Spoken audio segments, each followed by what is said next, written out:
Hi dear friends, എല്ലാവർക്കും നവാസ് ഡയറീസിലേക്ക് സ്വാഗതം. നമ്മൾ കുറച്ച് മുമ്പേ ഒരു ട്രാവൽ ചെയ്ത ഒരു വീഡിയോ നിങ്ങളിലേക്ക് എത്തിക്കാൻ തോന്നി. കുറച്ച് നാളായിട്ട് ട്രാവൽ വ്ളോഗ് ചെയ്യാൻ കുറച്ച് ബാക്കോട്ടായിരുന്നു. അപ്പോൾ ഇന്ന് നമുക്ക് കുറച്ച് സ്ഥലങ്ങൾ കണ്ടിട്ട് ഇങ്ങനെ പോവാം.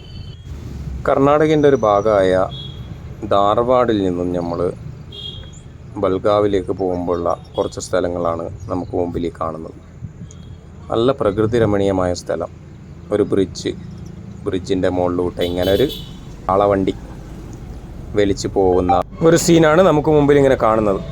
നല്ല നാച്ചുറൽ ഫീലിങ്സ്, നല്ല കാറ്റും വെളിച്ചവും നല്ലൊരു പ്രകൃതി രമണീയമായ ഒരു സന്ദർഭം. അവിടുന്ന് കുറച്ച് മുമ്പോട്ട് വന്നു കഴിഞ്ഞാൽ ഹൊസ്ദുർഗ എന്ന് പറയുന്ന സ്ഥലം കിട്ടും. ശരിക്കും ധാർവാഡിൽ നിന്ന് നേരെ ബൽഗാവിലേക്ക് പോവുകയാണെങ്കിൽ ഹൊസ്ദുർഗ കവർ ചെയ്യേണ്ട ആവശ്യമില്ല. പക്ഷേ ഞങ്ങളെ ആവശ്യാർത്ഥം ഹൊസ്ദുർഗ വഴിയാണ് ബൽഗാവിലേക്ക് പോകുന്നത്. അപ്പോൾ ആ ഒരു സ്ഥലത്തുള്ള അതിമനോഹരമായ ഒരു സംഭവമാണ് ഈ നിങ്ങൾക്ക് മുമ്പിൽ കാണുന്നത്. കാരണം ഒരു മലക്ക് ചുറ്റും ഒരു ടൗൺഷിപ്പ്, മലയെ ചുറ്റിപ്പറ്റിയുള്ള ഒരു ടൗൺഷിപ്പ്. നല്ല രസമായിട്ട് കുറച്ച് കച്ചവടക്കാരും ചെറിയ ചെറിയ ഹോട്ടൽസും എല്ലാം. അവിടുന്ന് ഞങ്ങൾ നേരെ ബൽഗാവിലേക്ക് പോകുന്ന റൂട്ടിലാണ് ഈ ഒരു കാഴ്ച നമുക്ക് മുമ്പിൽ കാണുന്നത്. റോഡെല്ലാം നല്ല രസമായിട്ട് തന്നെ മെയിൻറ്റെയിൻ ചെയ്ത് പോകുന്ന ഒരു സ്ഥലം. ഇങ്ങനെ പോകുന്ന സ്ഥലത്ത് വളരെയധികം പ്രകൃതി രമണീയമായ കുറേ പൂക്കളുടെ ഒരു നാട്. ഇവിടെ നിന്നാണ് എനിക്ക് തോന്നുന്നത് കുറേ നമ്മളെ നാട്ടിലേക്കെല്ലാം കേരളത്തിലേക്കെല്ലാം പൂക്കൾ പോകുന്ന ഒരു ഏരിയ. കാരണം ഇത് കർണാടകത്തിലെ പല ഏരിയയിലും നമുക്ക് കിട്ടുന്ന ഒരു സംഭവമാണ്. HD കോട്ട ആ ഭാഗത്ത് പോവുകയാണെങ്കിൽ അങ്ങോട്ട് നിന്നും പിന്നെ തിരിച്ച് ബാംഗ്ലൂരിൻ്റെ അടുത്തുള്ള കുറച്ച് സ്ഥലങ്ങളിൽ നിന്നൊക്കെ നമുക്ക് പൂക്കൾ നാട്ടിലേക്ക് ട്രാൻസ്ഫർ ആകുന്നുണ്ട്. വിഷു ഓണം സമയങ്ങളിൽ പൂക്കളൊക്കെ വരുന്ന കർണാടകയിലെ ചില സ്ഥലങ്ങളിൽ പെട്ട ഒരു ഏരിയയാണിത്. ഇത് നിലക്കടല. ഈ കടല ഉണക്കാനിട്ടിരിക്കുകയാണ്. ഇതിൻ്റെ പ്രോസസ്സിങ് കഴിഞ്ഞ് കഴിഞ്ഞാൽ ഇതും നമ്മളിലേക്ക് എത്തുന്ന ഒരു സംഭവമാണ് നിലക്കടല. വിശപ്പിൻ്റെ കാഠിന്യം കൊണ്ട് തന്നെ അടുത്തുള്ള ഒരു ധാബ ലക്ഷ്യമാക്കി നമ്മൾ വന്നിരിക്കുകയാണ്. ഇവിടുത്തെ സ്പെഷ്യലാണ് റുമാൽ റൊട്ടിയും മുട്ട റോസ്റ്റും പിന്നെ ഒരു സംഭവം കൂടി ഓർഡർ ചെയ്തിട്ടുണ്ട്, അത് വന്നിട്ടില്ല.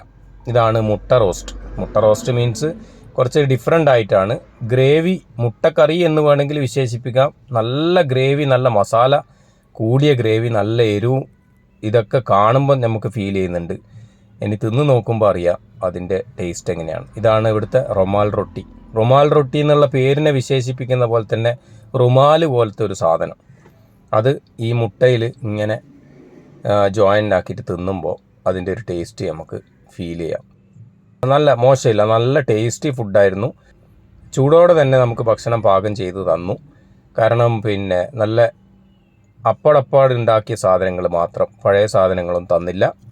ഇതാണ് ഞങ്ങൾ പറഞ്ഞ പനീർ മട്ടർ മസാലയാണ് ഉദ്ദേശിച്ചത്. പക്ഷേ അതിൽ മട്ടർ ഉണ്ടായിട്ടില്ല അധികം, ചെറിയ പേരിന് മാത്രമേ ഗ്രീൻ പീസ് ഉണ്ടായിട്ടുള്ളൂ. മൊത്തത്തിലൊരു പനീർ മസാല എന്ന് വിശേഷിപ്പിക്കാവുന്ന കറി. അതും നമ്മുടെ മുട്ട കറിയും കൂടി കൂട്ടുമ്പോൾ അതിനൊരു ടേസ്റ്റ് നല്ല അടിപൊളിയായിട്ടുണ്ടായിരുന്നു. ഉള്ളി നിങ്ങൾക്കറിയാലോ, നോർത്ത് ഇന്ത്യക്കാർ ഉള്ളിൻ്റെ മെയിൻ ആൾക്കാരാണ്. പിന്നെ ഈ ഒരു സംഭവം, ഇതും കുൽച്ച എന്ന് ചില നാടുകളിൽ പറയും, ബാക്കിയുള്ള സ്ഥലങ്ങളിൽ എന്താ പറയാമെന്നറിയില്ല. ആ കുൽച്ചയും കൂടി നമ്മൾ ഓർഡർ ചെയ്തു, അതും കൂടി വന്നു. അതിൻ്റെ ഏറ്റവും ടോപ്പായിട്ടുള്ള സംഭവം തൈര് അതിൻ്റെ കൂടെ കൂട്ടാൻ വേണ്ടിയിട്ട് അതും അവർ പ്രൊവൈഡ് ചെയ്യുന്നുണ്ടായി. ആ തൈരിൻ്റെ കൂടെ ഈ സംഭവം കഴിക്കുമ്പോൾ നല്ല ടേസ്റ്റ് ഉണ്ടായി കേട്ടോ. അങ്ങനെ ഞങ്ങൾ അവിടുന്ന് ഇറങ്ങി മുമ്പോട്ട് പോകുന്ന ഭാഗങ്ങളിൽ നമുക്ക് കുറച്ച് അണക്കെട്ടുകളും അങ്ങനെയുള്ള സംഭവങ്ങളെല്ലാം കിട്ടുന്നുണ്ട്. ഇതാണ് നമ്മൾ പോകുമ്പോൾ ഇടത്ത് ഭാഗത്തായിട്ട് കാണാൻ പറ്റിയ ഒരു അണക്കെട്ട്. മോശമില്ല, എല്ലാ ഷട്ടറും ഓപ്പൺ ആയിട്ടാണുള്ളത്. വെള്ളം വീഴുന്ന കാഴ്ചയാണ് നിങ്ങളുടെ മുമ്പിൽ കാണാൻ വേണ്ടി സാധിക്കുന്നത്. കാണുന്നില്ലേ? ബാക്കിയുള്ള ഷട്ടറെല്ലാം നന്നായിട്ട് വെള്ളം വരുന്നുണ്ടെങ്കിൽ 2 ഷട്ടർ വളരെ കുറച്ച് മാത്രമേ ഓപ്പൺ ചെയ്തിട്ടുള്ളൂ. അങ്ങനെയാണ്. ഇതും ഒരു പ്രകൃതി രമണീയമായ ഒരു സ്ഥലം എന്ന് പറയാതിരിക്കാൻ വയ്യ. അങ്ങനെ ആ റൂട്ടിൽ നിന്ന് ഞങ്ങൾ കുറച്ച് തെറ്റി ഞങ്ങളെ യാത്രയുടെ ഉദ്ദേശത്തിനെ നിറവേറ്റാൻ വേണ്ടി ബദാമി എന്നുള്ള ഒരു ടൂറിസ്റ്റ് ഡെസ്റ്റിനേഷനിലേക്കാണ് ഇപ്പോൾ എത്തിച്ചേർന്നിട്ടുള്ളത്. ബദാമി എന്ന് പറയുന്ന വളരെ ട്രഡീഷണൽ സംഭവങ്ങൾ ഒളിഞ്ഞു കിടക്കുന്ന, പലതരം ആർട്ട് കലകളും നിറഞ്ഞു കിടക്കുന്ന ഒരു സംഭവമാണ് ബദാമി എന്ന് ഉദ്ദേശിക്കുന്നത്. ബദാമി എന്നത് നിങ്ങൾ ഉദ്ദേശിക്കുന്ന പോലെ തന്നെ പണ്ട് ഞങ്ങളൊരു പാട്ട് കേട്ടിട്ടുണ്ടാവും, ബാദാമി ഗണപതി ജയപജേഹം എന്നുള്ള പാട്ട്. ഈ ഒരു സംഭവത്തിൽ തന്നെയാണ് ഒരു പാട്ട് ക്രോഡീകരിച്ചിട്ടുള്ളത്.